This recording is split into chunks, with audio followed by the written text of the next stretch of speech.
Yo guys, welcome back to my channel WarJFX. Kalian mau apa nih guys? Mau pakai ICT atau Alchemist? Jadi gua kali ini akan breakdown beberapa video ataupun beberapa thread yang gua ambil, dan itu menjadi video-video terpisah supaya apa? Supaya kalian nggak bingung ya, karena digabung jadi satu. Yang mana Alchemist ya Alchemist dan ICT ICT. Oke. Dan untuk kali ini gua akan breakdown thread yang diambil melalui di XAUUSD, dan itu udah terjadi beberapa hari yang lalu, yang mana gue udah share itu untuk VT-nya ya di grup. Jadi kalian yang udah lihat grup, dan kali ini gue share. Kita mulai dari mana? Nah, di sini kita ada di di chat berupa line weight marker. Dan di sini kalian tahu apa? Di sini ada SBR, Spot Become Resistance. Kita coba, oke, kita tandain. Ini kelihatan dengan jelas ya, ini support become resistant. Lalu apa? Setelahnya kita akan kembali menuju candle. Nih, melihat dengan jelas. Kita kembali ke candle. Dan ini masih terdapat di time frame daily. Kita turunkan lagi time frame lebih rendah atau time frame H4 ya. Nah, di sini. Dari sini kita melihat ada suatu hike ya. Dimana hike tersebut bukanlah berupa strong hike, melainkan weak hike. Oke. Ini ada weak hike di sini di time frame H4.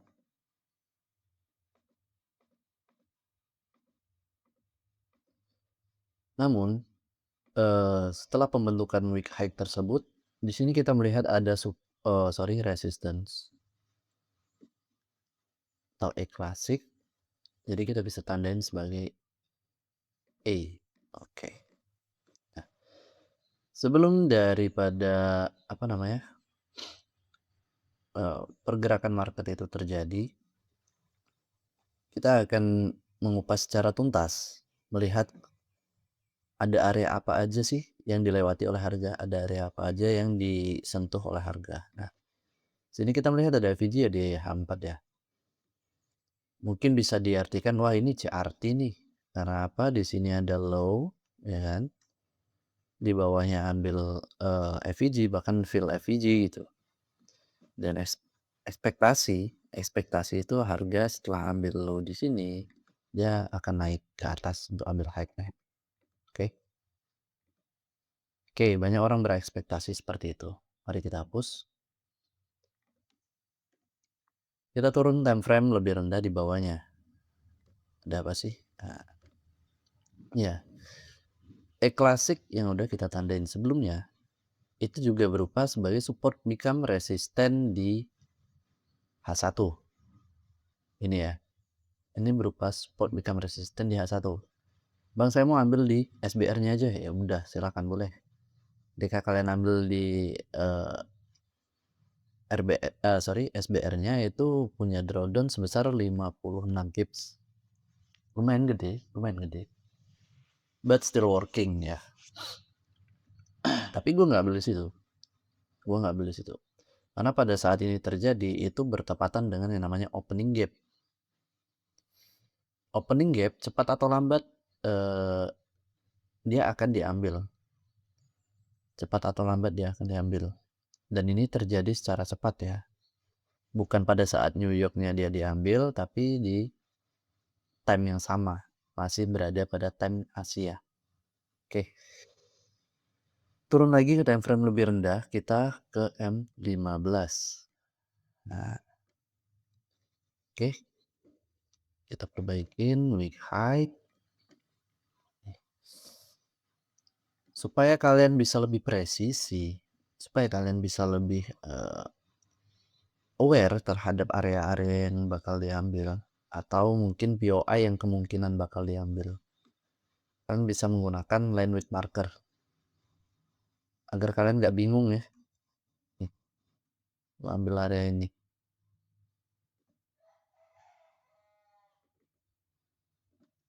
Ini berupa apa? Ini QM. Ini menjadi POI kita.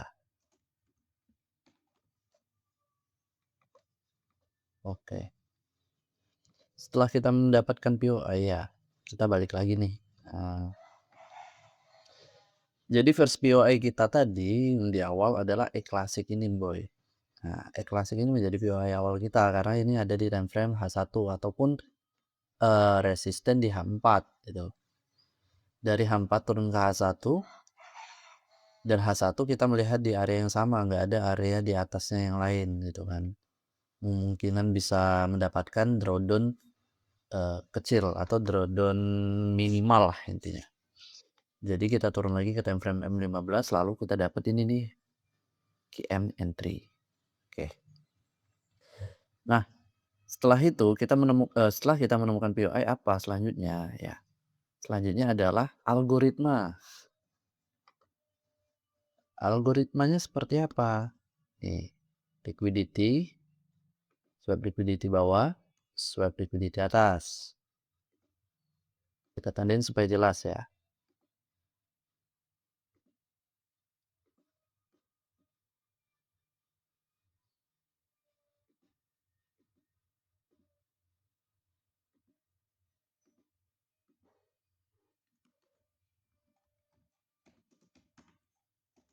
Algoritmanya diperhatikan. Case-nya untuk kali ini case-nya adalah sweep liquidity bawah lalu sweep liquidity atas. Oke. Apa artinya? Ya, kalian udah pernah nonton video tentang algoritma. Jika di dalam algoritma itu terdapat 3 macam hal. Satu, FEG itu FEG. FEG itu liquidity dan liquidity itu FEG. Nah, terus liquidity to liquidity-nya apa, Bang? Pada dasarnya, FEG tersebut sama halnya berupa liquidity. Jadi, apa sih liquidity? Nah, gue mau dijelasin lagi nih, gue jelasin lagi. Liquidity adalah tempat penumpukan harga ya. Baik dia berupa stop loss, entry, limit ya kan. Ataupun ya order dari namanya retail ataupun juga smart money. Pada intinya satu atau dua kata ya, penumpukan order. Oke. Di mana harga tersebut mempunyai banyak penumpukan, ya itulah disebut liquidity. Paham ya? Liquidity to liquidity. Oke. Setelah itu lalu apa? Ya. Swap liquidity atas ini adalah weak candle yang terbentuk sesaat setelah opening gap. Dan weak candle tersebut belum menyentuh POI entry kita ataupun QM. Jadi gue berasumsi dan gue menunggu pada saat harga itu turun ke bawah. Wah, ini harga ini kemungkinan ambil liquidity bawah lalu naik ke atas membentuk manipulasi ke atas gitu kan. Lalu dia turun. Ya karena orang-orang berkemungkinan wah ini udah ambil liquidity bawah, dia naik, koreksi nih ini bisa entry di RBS-nya atau gimana gitu. Tapi gue sebaliknya. Gue tetap mengacu pada POI yang pertama, SBR daily ya. Terus E-Classic yang ada di H4. Itu. Setelah gue dapet yang namanya poin-poinnya khususnya di high time frame, daily dan juga H4 baru gue turun ke bawah untuk menentukan liquidity yang mana. Lalu disitulah gue entry di POI-nya. Oke. Lalu untuk SL dan TP-nya bang. Nah, kalau TP you know lah ya. Gue pasti meletakkan di swing low terakhir. Ini gue beri tanda. Terus SL ini kemarin entry di sini SL 30 pips. Ya, anggap aja begitu. Dengan TP sebesar 300 pips. Nah, berapa nih risk rewardnya? 1/10 lah kurang lebih. Dan gua melakukan itu pada saat sesi sesi Asia berlangsung.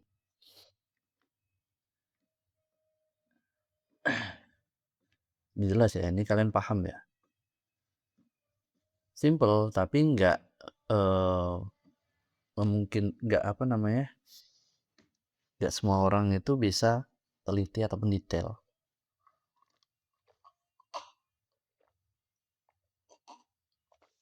Bentar boy.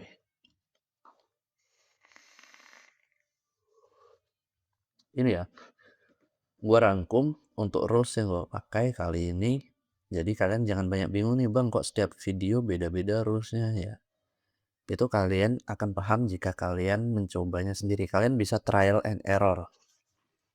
Dan cara trial and error itu gimana ya? Sudah dengan cara backtest. Jangan langsung menggunakan real account ataupun real money. Kalau kalian trial and errornya menggunakan real money, ya udah, otak kalian juga error nantinya, psikologi kalian juga error.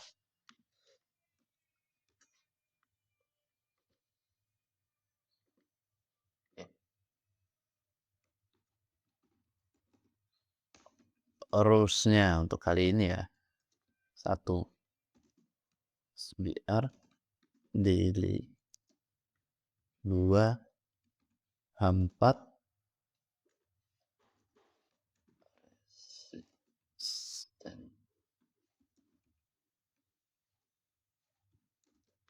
yang ketiga refine multiple time frame refine,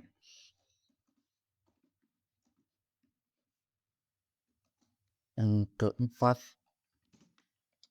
QM M15. Bang nggak pakai BO? Nggak. Jadi gue melihat adanya resistance strong ya. Ini dikasih sih. Strong resistant. Oke. QM M15. Yang kelima. Tentukan liquidity-nya. Tahu, bisa kalian sebut inducement.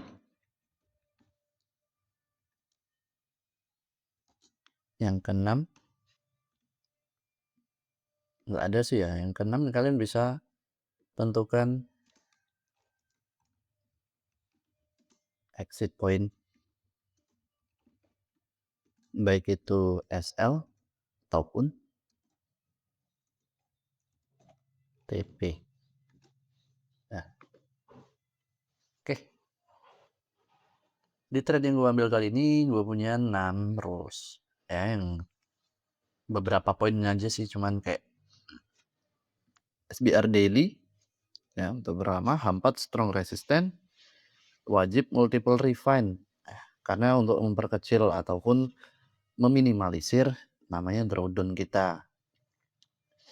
Yang keempat itu ada QMM 15. Yang kelima ada tentukan liquidity. Poin nomor 6 itu ya, itu hanya pelengkap pemanis itu kan, kalian udah pasti tahu sendiri gimana exit point baik berupa SL ataupun TP-nya. Tapi ada sebagian orang yang nggak tahu, meskipun secara sederhananya kita tahu, oh SL sekian, TP sekian. Pada dasarnya banyakkan greedy gitu kan, SL ketabrak gitu, entry lagi, SL lagi, entry lagi, ujung-ujungnya apa? Full margin. SL tadi semoga balik. Akhirnya apa? Akhirnya MC. Kok bisa bilang gitu ya? Karena dulu pengalaman dari pribadi sendiri ya. Setup, entry, SL. Terus greedy, membenarkan entryan, membenarkan kesalahan yang nggak bisa diterima gitu kan. Mencari-cari kebenaran lah intinya. ada POI lagi, memaksakan lah ya, lebih tepatnya memaksa, terlalu maksa karena greedy, terus kena SL lagi, akhirnya full margin, dan akhirnya TP, akhirnya MC. TP ya syukur ya, tapi kalau ada MC, dah. Jangan terjebak di siklus yang serupa. It's okay kalau siklus serupanya berupa take profit, tapi kalau udah MC itu penyakit sih, boy. Ini review singkat ataupun breakdown singkat yang gue ambil. Ini hari apa ya? Ini terjadi di tanggal 30 April di bulan kemarin. Nah, penutupan weekly. Penutupan daily. Kok daily sih? Iya, penutupan monthly. Sorry. Jadi penutupan monthly di bulan 4 gitu kan. Dan gue ambil di Asianya. Dan saat itu gue ambil di Asia pagi dan malamnya gue ambil lagi, boy. Ambil apa? Gue ambil buy. Buy-nya di mana? Oke. Ini clear ya. Ini clear ya. Kalau kalian clear, seumpamanya kalian itu masih bingung ya, kalian bisa nonton ulang nih di review, di rewards gitu kan. Dan gue akan hapus ini.